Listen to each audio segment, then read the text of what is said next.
হযরত সালমান ফারসি রাদিয়াল্লাহু তাআলা আনহু নাম শুনেছেন? মদিনা শরীফ গেলে একটা খেজুর বাগান আছে, সবাই সেখানে যান। এটা কার বাগান বলে? সালমান ফারসি রাদিয়াল্লাহু তাআলা খেজুর বাগান।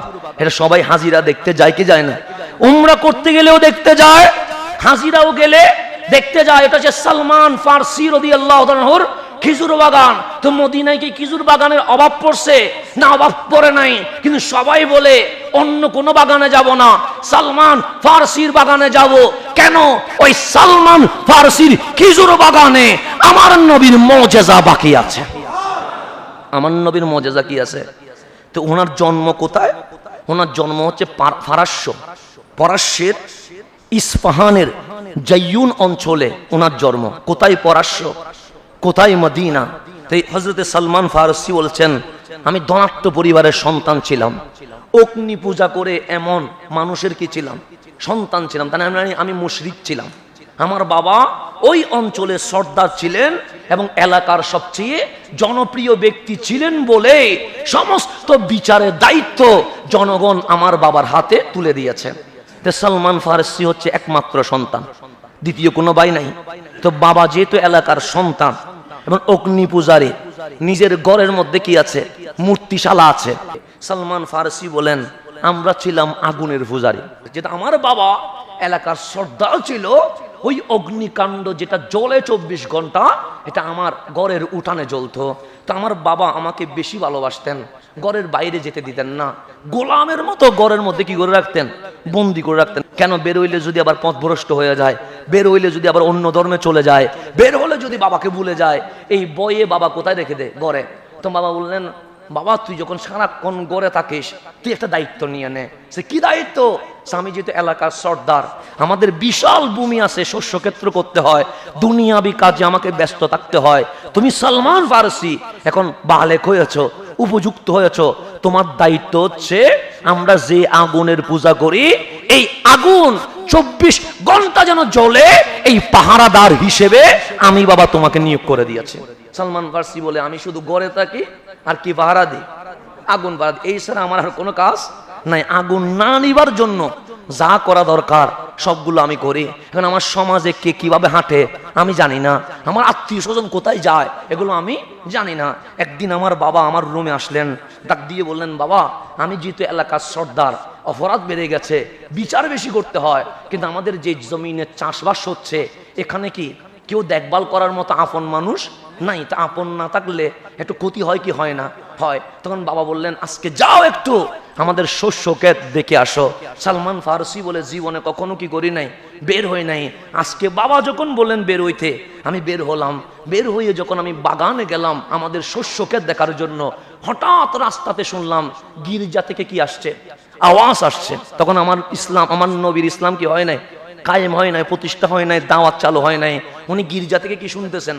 ধর্মের আওয়াজ শুনছেন। কেন জানি ওই আওয়াজ আমাকে আকর্ষিত করতে শুরু করেছে, আমাকে পাগলের মতো দেওয়ানা করতে শুরু করেছে। গির্জার ভেতরে যে শব্দ, এটা আমাকে আকৃষ্ট করে ফেলছে। আমি আর সামনের দিকে কি করতে পারছি না, যেতে পারছি না। মন চাচ্ছে গির্জার ভেতর চলে যায়। তো আমি তো খ্রিস্টান নয়, আমি তো অগ্নি পূজারী, যাবো কেমনে? সমস্ত প্রশ্ন বাদ দিয়া আমি ডাইরেক্ট গির্জার ভেতর ঢুকে গেলাম এবং আমি পাদ্রী যে মাহফিল করছে এই মাহফিল শুনতে লাগলাম। শুনে এমন আকর্ষণ বোধ করলাম, আমি মনে মনে বলতে লাগলাম, আমার ধর্মের চেয়ে ওদের ধর্ম সেরা, আমার ধর্মের চেয়ে। তো এই আকর্ষণ শুনে আমি সকাল থেকে গির্জায় বসে আছি, আর বাগান দেখার কি হচ্ছে না। সুযোগ না, বসে আছি কোথায়? গির্জা। কেন? কথা কি রাখছে? ভালো লাগছে, তাওহীদের কথা বলছে, লা ইলাহা ইল্লাল্লাহর কথা বলছে, ইনজিলের কথা বলছে, তাওরাতের কথা বলছে। আমি আকর্ষিত হয়ে গেলাম এবং সকাল থেকে বিকেল সময় আমি কোথায় রয়ে গেলাম? পাদ্রীর সান্নিধ্যে রয়ে গেলাম। সন্ধ্যা যখন হয়েছে আমি ঘরে ঢুকলাম। আমার বাসায় ঢুকতে দেরি, বাবা আমাকে জিজ্ঞেস করলেন, পাঠাইলাম বাগানে, পুরা দিন বিকেল কাটাইয়া দিলা, গেলা কোথায়? তোমার বিলম্বের কারণ কি? তখন বললেন সালমান ফারসি বলে, আমি মিথ্যা বলি নাই।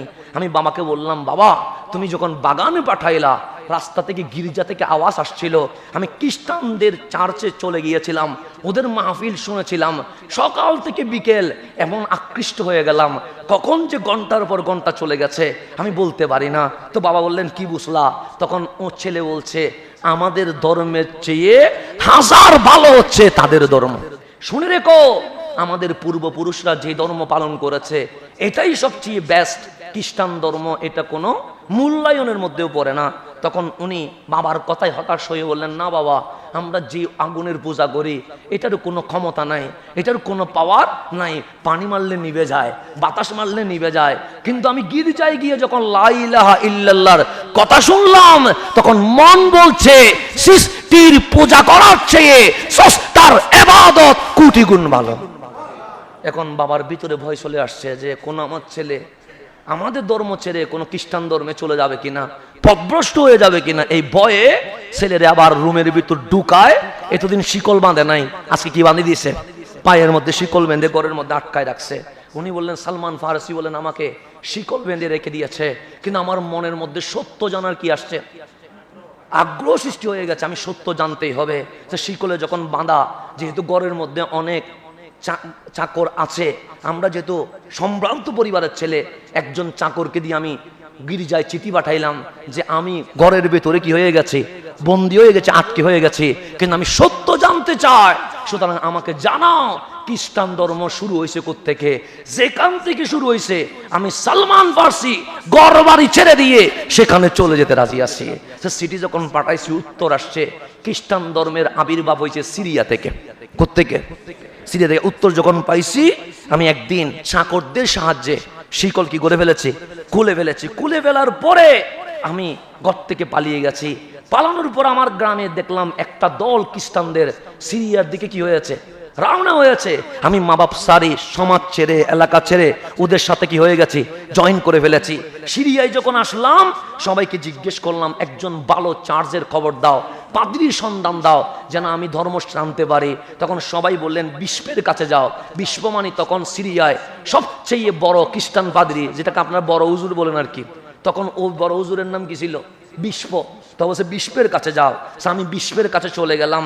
প্রথমে দেখে মনে হয়েছে খুব ভালো, তার মতো আল্লাহর ওলি এই জমিনে আর কেউ নাই। আমি তার খেদমতে লাগিয়ে গেলাম। আমি নিজে খ্রিস্টান ধর্মে দীক্ষিত হয়ে গেলাম। দেখি হুজুরের পাও চিবি, হাতও চিবি, কিন্তু হুজুর দেখি মাহফিল করে দান করলে এই সওয়াব, গরিবরে খাওয়াইলে এই সওয়াব। তো সবাই বিশ্বাস করে, সবাই হুজুর রে কি দে, স্বর্ণ দে, রূপা দে, টাকা দে, পয়সা দে। তো হুজুর সেখান থেকে 10 টাকা দান করে 90 টাকা নিজের প্যাকেটে নিয়ে নেয়। পরে দেখলে তো মনে হয় ফেরেশতা নামে গেছে। ভিতরে তো দেখি যে 1 নাম্বার কি সিটিং রয়ে গেছে, 10 টাকা দে, 90 টাকা নিয়ে নে। এরকম করতে করতে সে গরিব দুঃখীদের সম্পদগুলো সিন্ধুকে জমা করতে করতে সিন্ধুকে স্বর্ণ রাখার আর বিন্দু পরিমাণ কিনে জায়গা নাই, এত কোটি স্বর্ণের মালিক হয়ে গেছে। তো এই মানুষটা বৃদ্ধ হয়ে গেছে, মানুষটা মারা গেছে। তো মারা যখন গেছে লোকজন আসছে, যেহেতু ওনাকে দাফন তো করতে হবে।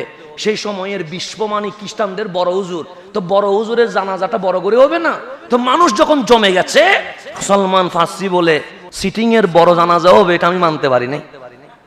সিটিং এর কি হবে, বড় জানাজা হবে, এটা আমি মানতে, আমি সবার সামনে বললাম এই সিরিয়াবাসী শোনো। তারা দেখলে ফেরেশতা মনে হইলো সে তোমাদের সাথে প্রতারণা করেছে। সে কি প্রতারণা করেছে? সে দান সৎকার মাহফিল করেছে, ধনীরা গরিবদেরকে টাকা দিবে এই মাহফিল করেছে। তোমরা মাহফিল শুনে তাকে বিশ্বাস করে গরিবদেরকে দান করার জন্য তোমাদের টাকা পয়সা স্বর্ণ চাঁদি ওকে জমা দিয়েছো। ও মানুষকে দান না করে নিজের ভিতরে জমা রাখছে। তখন বলেন প্রমাণ কি? সালমান ফারসি বলে সিন্ধুক যখন খুলে দিলাম, মানুষ দেখছে স্বর্ণের কি হয়ে গেছে, পার হয়ে গেছে। এটা দেখে মানুষ খুবই রাগান্বিত হয়ে, যাকে এতদিন ভালো মনে করছিলাম সে তো দেখি সিটিং, সবাই কান্নাকাটি করছে। সবাই বলেন খোদার কসম তারে দাফন করব না, তাকে শুলে চড়ায়া পাথর মেলে রক্তাক্ত করে চূর্ণ বিচ্ছিন্ন করে ফেলবো। সবাই মিলে তাকে শুলে চড়ায়া পাথর মেরে চূর্ণ বিচ্ছিন্ন করে ফেলেছে। এখন গির্জা কি হয়ে গেছে, খালি হয়ে গেছে। আর কেউ সালমান ফারসি বলে আমি আছি কোথায়, গির্জায়। এলাকাবাসী একজন মানুষকে নিয়ে আসলেন, এনে ওই পাদ্রির চেয়ারে বসায়া দিলেন। দেখলাম এই মানুষটা অনেক ভালো, দুনিয়ার ব্যাপারে উদাসীন, আখিরাতের ব্যাপারে অধিক অনুরাগী। রাত দিন মানুষ ঘুমায় আর উনি কি করতে থাকে? ইবাদত করতে থাকে। এরকম মানুষ আমি আর দেখি নাই। আমি ওনার খেদমতে নিয়োজিত হয়ে গেলাম, নিজের মনকে সান্ত্বনা দিলাম। বাড়ি ছেড়ে সিরিয়ায় এসে ভুল করি নাই। প্রথমটা ভালো খারাপ ছিল, কিন্তু পরেরটা কি পাইছি? ভালোবাসি। ওনার খেদমত যখন করতে করতে দেখলাম উনিও মৃত্যুর সময় কাছাকাছি চলে এসেছে, সাকারাতের সময় চলে এসেছে। আমি ওনার কদমে গিয়ে বললাম, আমি সালমান ফার্সি, আপনি আমাকে চিনেন, আমি ঘরবাড়ি ছেড়ে সত্যের সন্ধানে আপনার কাছে এসেছি। এখন আল্লাহর ফয়সালা, আপনাকে মৃত্যুবরণ করতে হবে। এখন বলেন আপনার পরে আমি কোথায় যাব, আমি কার সান্নিধ্য গ্রহণ করব? তিনি বললেন, আমি যে সত্যকে আঁকড়ে রেখেছি, আমার জানার মতে এই সত্য ধারণ করে সিরিয়ার মধ্যে একজনও নাই। তো একজনও যদি নাই, আমি কোথায় যাব? তো তুমি মাসুলে একজন ব্যক্তি আছে, সেখানে চলে যাও। মাসুলটা কোথায়? ইরাকের একটা গ্রামের নাম। ওখানে একজন পাদ্রী আছে, উনি সত্যকে ধারণ করে। হযরতে সালমান ফার্সি বলেন, ওই সিরিয়ার পাদ্রী মারা গেছে, আমি ওনার দাফন শেষ করে চলে গেছি কোথায়? ইরাকের মাসুলে। ওনাকে পেলাম, পাদ্রীকে আমি জানাইলাম ঘটনা, যে আপনার ব্যাপারে অমুক আমাকে বলেছে আপনার খেদমত করতে, আমি আপনার কাছে এসেছি। উনি বললেন, ঠিক জায়গায় এসেছো, তুমি আমার খাদেম হিসেবে থাকো, আমি তোমাকে কি করব? ধর্ম শিখাবো। আল্লাহর কি মর্জি, অল্প দিন খেদমত করার সুযোগ পেয়েছি, কিন্তু উনিও মৃত্যুর কোলে কি হচ্ছেন? চলে যাচ্ছেন। খোদার ফয়সালা চলে এসেছে। আমি ওনাকে বললাম, আপনিও তো চলে যাচ্ছেন, তা আমি যাবো কার কাছে? উনি বললেন, সত্য নিয়ে আছে এই শহরে আমার জানা নাই, তবে তুমি নাসিবিন শহরে একজন ব্যক্তি আছে, উনি সত্যকে ধারণ করে, তুমি ওনার কাছে চলে যাও। সালমান ফার্সি বলে উনিও মারা গেলেন। ওনাকে দাফন করে আমি নাসিবিন শহরে চলে গেছি, ওই পাদ্রীকে খুঁজে পেয়েছি। ওনাকে বললাম, অমুক আমাকে পাঠাইছে আপনার খেদমত করার জন্য, বলেন আমার কাছে থাকো। সো এই নাসিবিনের খেদমত করতে থাকলাম, ওনাকে সমস্ত কাহিনী খুলে বললাম। কিন্তু আল্লাহর কি ফয়সালা, কিছুদিন খেদমত করতে দেরি, উনিও কোথায় চলে গেছে? মৃত্যুর কোলে। মানুষটাও খুবই ভালো ছিলেন, রাত দিন আল্লাহর ইবাদত করতেন। উনি যখন মৃত্যুর কোলে চলে আসছে, আমি বললাম, আমি সালমান ঘর ছেড়ে সিরিয়ায়, সিরিয়া ছেড়ে ইরাকের মাসুল থেকে নাসিবিন আপনার শহরে, এখন আপনিও চলে যাচ্ছেন, আমি সত্য পাবো কোথায়? তখন উনি বললেন, এই শহরে সত্য মানে এমন কাউকে আমি চোখে দেখি নাই, তুমি আম্বুরিয়া একটা শহর আছে, ওখানে চলে যাও। সালমান ফার্সি বলে উনি মারা গেলেন, দাফন করলাম। আমি আম্বুরিয়াতে চলে আসলাম, ওই পাদ্রীকে খুঁজে পাইলাম, বললাম অমুক আমারে পাঠাইছে। উনি বললেন, আমার খেদমতে থেকে যাও। সো ওনার খেদমতে থেকে ওনার খেদমত করতে লাগলাম, সাথে ব্যবসা বাণিজ্য শুরু করলাম। এই আম্বুরিয়ার পাদ্রীর খেদমত করতে গিয়ে ব্যবসা বাণিজ্য যখন সাথে করলাম, তখন অসংখ্য গরু ছাগলের কি হয়ে গেছি? মালিক হয়ে গেছি, আমি এখন কোটিপতি হয়ে গেছি। কিন্তু ওনার খেদমতে আসছি, আল্লাহর কি ফয়সালা, উনিও কি হয়ে গেলেন? অসুস্থ হয়ে গেলেন। এখন আমার ভেতরে ভয় চলে এসেছে। সিরিয়া থেকে আমি আসলাম, বাড়ি থেকে সিরিয়া, সিরিয়া থেকে ইরাক, ইরাক থেকে নাসিবিন, নাসিবিন থেকে আম্বুরিয়া। এখন আমার যাব কোথায়? ওনার কদম ধরে ফেললাম, আমি কি সত্যের মানুষের সাথে থাকতে পারবো না? উনি বললেন, আমি চুকে দেখতেছি সত্য মানে এই জমিনে আর কেউ নেই। কে বলতেছে? আম্বুরিয়ার পাদ্রী বলতেছে, সত্য মানে এই জমিন আর কেউ। তো কেউ যদি নাই, যাবো কোথায়? তখন বলেন, একটা ভবিষ্যৎবাণী করা যায়। যে কি ভবিষ্যৎবাণী? আসবে ও চিরেই মক্কায় আখেরি পয়গম্বর রহমতুল্লিল আলামিন, উনি হিজরত করবে এমন একটা শহর যেখানে ডানে বামে সামনে পিছনে বড় বড় কালো পাথর থাকবে, মাঝখানে খেজুর বাগান থাকবে। ওখানে উনি চলে আসবে, হিজরত করবে, ওনাকে আহমদ বলে সবাই ডাকবে। জমিনে আসলে মুহাম্মদ হয়ে যাবে, আর কারো কাছে যাওয়ার দরকার নাই। সুযোগ পাইলে ওই ইয়াসরাব শহরে গিয়ে অপেক্ষা করো, তকদির ভালো হলে মুস্তাফার কদম তোমার জুটে যাবে। আম্বুরিয়া থেকে খেদমত হয়ে গেছে, বলছে উনি ইব্রাহিমের দিন প্রতিষ্ঠা করবে। কার দিন প্রতিষ্ঠা করবে? ইব্রাহিমের দিন প্রতিষ্ঠা করবে। সুযোগ যদি পাও, এখন আর কোথাও যাইও না, কারণ খ্রিস্টান ধর্ম এখন কি হয়ে গেছে? বিতর্কিত হয়ে গেছে। এখানে খুরাফাত ঢুকে গেছে, এখানে আল্লাহ বাদ দিয়ে শিরিক ঢুকে গেছে। সুতরাং খ্রিস্টান ধর্মের কাছে আর কোনো সত্য নাই, তুমি চলে যাও আরব শহরে, সেখানে রাসূল আসবে। উনি বললেন, এই সংবাদ পাওয়ার পর উনি আমাকে কিছু লক্ষণ বললেন, চিনবো কেমনে? সৎকা দিলে উনি নিজে খায় না, সবাইরে বিতরণ করে দেয়। হাদিয়া দিলে নিজেও খায়, সবাইরও খায়। তবে লক্ষ্য করে দেখবা, ওনার দুই পিঠের মাঝখানে মোহরে নবুয়ত, নবুয়তের শিল রয়ে গেছে। আমি লক্ষণ পেয়ে গেছে। এখন আমি ওই আম্বুরিয়া শহরে অপেক্ষা করছি, কখন আমি আরবের পথে কি হব, রওনা হব। যদি আমি কোনো পার্টি পাই, যদি আমি কোনো কিছু পাই, তাহলে আমি ওনাদের সাথে চলে যাব। আমি যখন অপেক্ষা করছি যে ওনার নবুয়তের মোহর দেখলে তো আমি চিনে যাব, সুতরাং আমি যখন ব্যবসায়ী হলাম, আমি খুঁজতেছি আরব থেকে কোনো গোত্র আসছে কিনা। যদি আসে, ওদের সাথে কোথায় চলে যাব, আরবে চলে যাব। দেখলাম কালাব গোত্রের কিছু আরব ব্যবসায়ী আম্বুরিয়াতে আসছে। ওনাদের কাছে গিয়ে বললাম, তোমরা কি আরব থেকে এসেছো? হ্যাঁ, আমরা হিজাজ থেকে এসেছি। আচ্ছা শোনো, আমি সালমান ফার্সি সত্যের সন্ধানে খুঁজতেছি, তোমরা যদি আমাকে আরবে নিয়ে যাও, এইগুলো আমার গরু ছাগল সবগুলো তোমাদেরকে দিয়ে দিব। আমার টাকার দরকার নাই, আমার দরকার রহমতুল্লিল আল্লাহ। তারা বললেন যে একটু গরু ছাগল পাবো, সমস্যা কি, তো দিয়ে দাও, নিয়ে যাবো। আমি সবগুলো ওদেরকে দিয়ে দিলাম। ওরা বিনিময়ে আমাকে কি করলেন, কাফেলার সৈন্য কাফেলা বানাইলেন। আমি গরু ছাগল দিয়ে দিলাম। যখন মদিনার শামের মধ্যবর্তী ওয়াদি আল কোরা, ওয়াদি আল কোরা এই জায়গায় আসলাম, এই কালব গোত্রের মানুষ আমার সাথে বেঈমানি করলো। কিরকম বেঈমানি করলো? সেই মদিনা শামের মধ্যবর্তী জায়গা ওয়াদি আল কোরায় এনে আমাকে এক ইহুদির সামনে বিক্রি করে দিয়েছে। মানে আমি ছিলাম সম্ভ্রান্ত পরিবারের মানুষ, এখন আমার কি বানাই দিছে, গোলাম বানাই দিয়েছে। ওয়াদি আল কোরা নামক জায়গায় এক ইহুদির কাছে আমার বিক্রি করে দিয়েছে। এখন আমার তার কোনো উপায় নাই, কাউরে চিনি নাই, বাধ্য হয়ে আমি ইহুদির দাসত্ব কি করলাম, শুরু করলাম। এই ওয়াদি আল কোরায় হিজাজ থেকে, তার মানে ইয়াসরাব থেকে ওই ইহুদির চাচা ভাই আসছে বেড়ানোর জন্য। কার কাছে? ওই ইহুদি মালিকের কাছে আসছে, ইহুদির চাচা ভাই। কোত্থেকে? ইয়াসরাব থেকে। তো এসে সালমান ফারিসিকে দেখে বললেন, এটা তো খুব কাজের মানুষ, চাকরটা তো ঠিক আছে, বিক্রি করবানি? সে করবো। সে উনি ওনার চাচা ভাইয়ের কাছে আমার বিক্রি করে দিয়ে দিচ্ছেন। এখন আমি ওই ওয়াদি আল কোরা থেকে, মালিক যেহেতু চেঞ্জ হয়েছে, ওই ইহুদির হাত ধরে ইয়াসরাবের নামক জায়গায় চলে আসছি।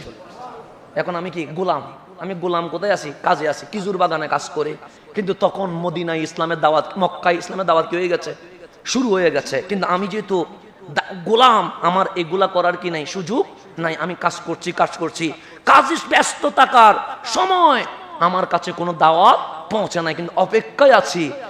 নবী যদি ইয়াসরাবে আসে, তাহলে খবর তো পেয়ে যাব যে কোনো ভাবে, এটা অপেক্ষায় আছি।